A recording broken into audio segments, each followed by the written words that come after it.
Sakalayan Gunarnavasya Vande Guru Sri Charanarabindam.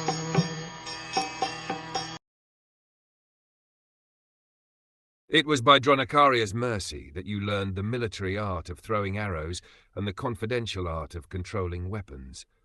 Dhanurveda, or military science, was taught by Droṇāchārya with all its confidential secrets of throwing and controlling by Vedic hymns.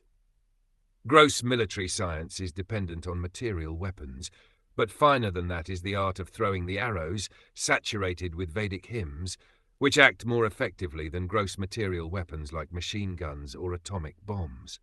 The control is by Vedic mantras or the transcendental science of sound. It is said in the Ramayana that Maharaj Dasharath, the father of Lord Sri Ram, used to control arrows by sound only. He could pierce his target with his arrow by only hearing the sound without seeing the object.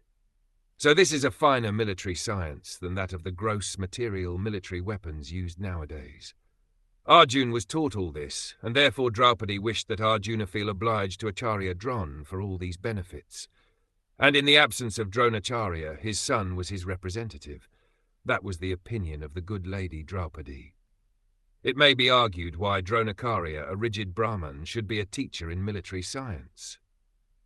But the reply is that a Brahman should become a teacher, regardless of what his department of knowledge is. A learned Brahman should become a teacher, a priest and a recipient of charity. A bona fide Brahman is authorized to accept such professions.